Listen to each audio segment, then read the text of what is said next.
Welcome to Dr. Charles Speaks, a podcast for now. You've joined us for a special series of transformational talks, selected exclusively from Dr. Charles's corporate success calls. The 15-minute calls are designed to encourage leaders, activate your thought life, and prepare you for the challenges ahead. Dr. Charles joins every call with a blend of his personal experiences, his expertise as a John Maxwell certified mentor and coach, and of course, his more than 30 years of exceptional experience in both corporate America and ministry.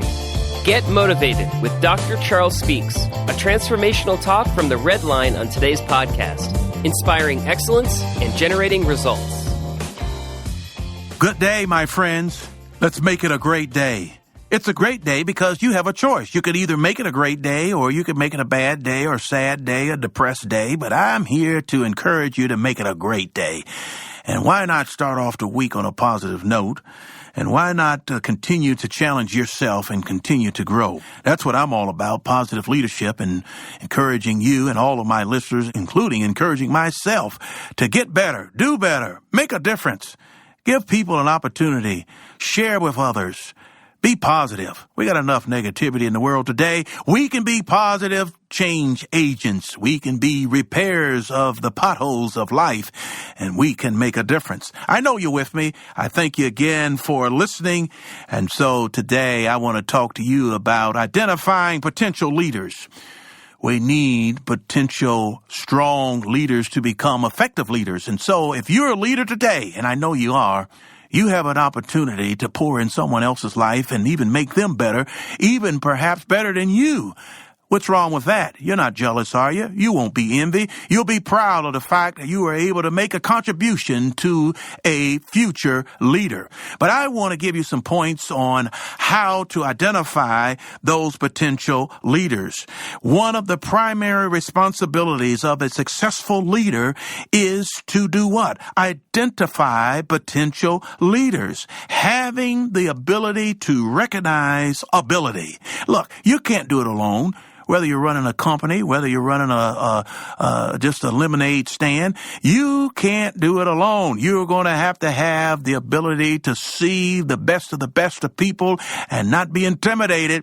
Leaders know, they know this. They know that the future success of any organization depends largely on the ability to build a team that is an effective team. So today, when seeking potential leaders, my friends, here's what I'm saying. Seek people who seek solutions. Seek people who seek solutions. We don't need a bunch of followers. We need people who can add value. Because good leaders, what they do is they deliberately seek out and find potential leaders. That is, great leaders not only find them, but they do this. They transform them into other great leaders. Just quoting my friend and mentor, John Maxwell, he says this. He says, every person God creates has gifts. That's true. There's something in you that God put in you that he wants you to share in the world, share in your community, share on your job, share in your neighborhood. But as leaders, one of our jobs as leaders is to make an assessment, that is, of those gifts when building a team. I've often used the baseball analogy, 9 players going onto the field, and there's a coach and a manager, and they're determining who's going to play where, whether they play on the infield or the outfield, or whether they're a pitcher or whether they're a catcher. Well, that manager has to see something in the ability of that particular player being able to play that position. You can be a wannabe all your life and want to play second base, but you're not cut out for a second baseman. You might be cut out to be a designated hitter. Just get up and take your forward bats every game, and that's it. But there are people that are going to play the field, and you've got to be able to see as a leader who can play what position. John Maxwell, he goes on and he says that every candidate can be viewed as a wannabe leader. Think about that. I want to take you through a list of wannabes. Let's talk about that. There are 4 types of wannabes. I'm not talking about bumblebees. I'm talking about wannabes. Number 1, never be. That's a never be. These are some people they just simply lack the ability to do a particular job. It kind of reminds me of someone in the church. You know, sometimes when you're starting off in a small church, small congregation, you're looking for leaders. You're looking for people to play parts in the church, whether it be an usher at the door, whether it be a trustee, whether it be someone who sings in the choir. Well, you think about someone who wants to be in the choir because they just simply want to help, but they can't sing a lick. They want to be, but they're not going to never be because they just weren't gifted with a voice to sing. Well, there's another wannabe that could be. That's what we're talking about when you think about potential. A could-be person is one, perhaps with the right gifts and the abilities, but they're lacking one thing. They're lacking the self-discipline to hone in on that which they know. There's so much more potential there if they learn how to do X, Y, and Z. Going back to my baseball analogy, there could be a pitcher that can throw 100 miles an hour, but if the pitcher doesn't have control of the pitch, he's going to walk 8 or 9, 10 batters a game. He's got to have the discipline to be able to throw the ball over the plate in the strike zone and be able to pinpoint to the batter's weakness so that he can get them out. But that's just talent, being able to throw the ball 100 miles an hour, but you got to be able to have self-discipline and be able to hone in on your expertise of knowing the hitter's weakness and being able to pitch to it. So we've talked about two of the wannabes, the never be and the could be, but next will be the should be. The should be is a person that just simply has raw talent but few skills. They need training, and once they are given help, they will become the person that they were created to be. They just need a little help. Someone sees that potential. Somebody comes along and say, look, let me help you with that. Let me help you see that. And then soon they are able to see it. And they begin to work on themselves with the help of a coach. And that's why you see some of the great coaches are able to take the diamonds in the rough, that basketball team, and they see that the person has the athleticism, but they're lacking the discipline, and they work with them in practice, and they work with them in one-on-one sessions and team sessions, and they take them in the film room, and they review the film, and then sooner or later you see that the player improves because they have a good coach.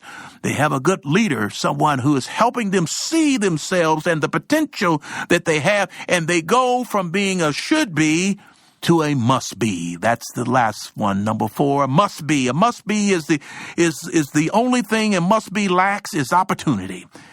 Opportunity they're given the right gifts, they have the right skills, they have the right attitude. And must be, they possess these things, and they're able to make a difference. And generally speaking, they're going to be captains on the team. They're going to be folks that are not afraid to take the winning shot at the end of the game. They're going to be the ones when all of the hostile crowd is booing and hollering and screaming. They'll be disciplined to still sink the free throw. They'll be disciplined to continue to stay focused. And so we've talked about the 4 types of wannabes. You got the never be, you got the could be, you got the should be, and you got the must be.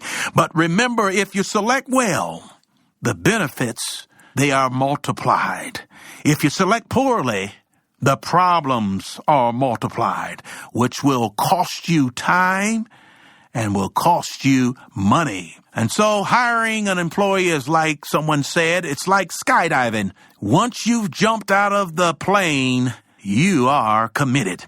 And one of the biggest mistakes you can make is hiring or selecting people whose ability and expertise that are beneath your own ability and expertise. Don't be afraid. Hire someone smarter than you. You might learn something. That's how I'm learning. I'm learning from the smart people, the ones that know more than I know, and they're making me better. And they say I might be giving them a golden nugget or two, but the reality is that I'm growing because I'm hanging around people who are constant and continuous learners and growers, and they happen to share with me, and I share the little bit I know with them. I want to give you some more nuggets here. Potential leaders or followers, that's the question. You know, which one are you going to be, a potential leader or a follower? Well, I encourage you, the leader's role is to do these 4 things. Make hiring the responsibility of a highly developed leader, because you're going to be looking for people who can be difference makers. People who can be change agents. People who can make a difference. The second thing for a leader that's identifying talent is to hire the most highly developed leader that you can get. Don't settle. Don't settle. Go for the top gun. And it's going to make a difference. It's going to help your organization. Sure, you can build up some, but don't settle. Don't go into the bottom of the barrel. Pick up the best that you can. Number 3, commit to modeling leadership. You've got to be the model, just like the model that goes down the runway and they show off what they have on. You must be the model in what you do and what you say, your personality, your walk, your talk. It must add up where people begin to listen to you and they begin to follow you and you begin to deposit in them. Number 4, commit to developing those around you. What good is it to get all up to the top of the hill and just be standing there by yourself with your arms stretched high? Bring the whole team with you and let everybody celebrate. In drafting or selecting the best, you're going to need to know what qualities to look for. You know, there's a lot of good qualities, and I can only come up with a few of them right now because of the time that we have. But one of the key qualities you're going to need when you're searching and looking for potential leaders that can make a difference and that are impact in your organization. Good leaders, that is, they must have character. And character is just simply being honest, simply having integrity, self-discipline, teachability, dependable. They have perseverance, consciousness, self-conscious, and a strong work ethic. These are great qualities of great characters to get behind some leader that you are able to learn from and grow from. They must be humble. They are truly what we call a servant leader. The warning signs as it relates to bad character, when there's a person who is exhibiting bad character, you'll see they'll have unfulfilled promises, unfulfilled obligations, failure to meet deadlines, a person that has failure to take responsibility for his or her action, always making excuses, the blame game. I'm here to tell you we need more positive people with character. That is first and foremost when you're identifying great talent, is look for the ones that exhibit character. Number 2, influence. Every leader has to have this characteristic. They have to have the ability to be able to persuade others to go with them. That ability is important. Every leader must know where they are going, and every follower had better be sure that they're behind a leader who knows what they are doing. You're not going to follow, as the expression goes, the blind leading the blind. You're going to follow someone who has vision, insight, determination, perseverance, that has influence with impact, that makes the world a difference. And so I've said to you, these two characteristics, character and influence, you're going to need positive people. You don't want to be around someone who's always grouchy, somebody who always seems to be mad, always have something negative to say. Positive leaders, people with positive attitudes, they're able to go places where others can't or others won't. Positive people with positive attitudes, they do things that others can't. They're not restricted. They're not restricted by self-imposed limitations. They're there. They're positive. They're determined to walk to the very edge of their potential because they don't accept defeat. They continue to strive for perfection. That is so important.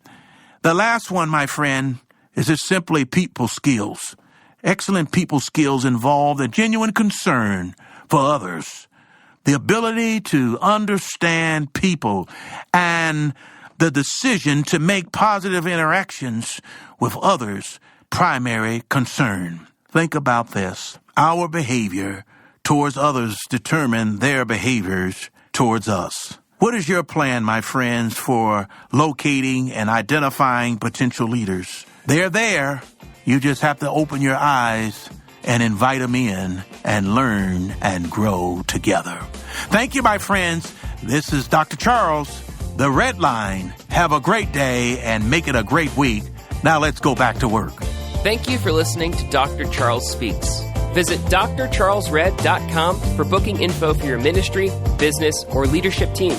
Get info about The Red Line, a 15-minute corporate success call each Monday morning with Dr. Charles. Follow Dr. Charles on all social media at Dr. Charles Red. Subscribe to the podcast here for every episode of Dr. Charles Speaks. Thanks for joining us. Like Dr. Charles always says, no matter what, never, never, never give up. Until next time.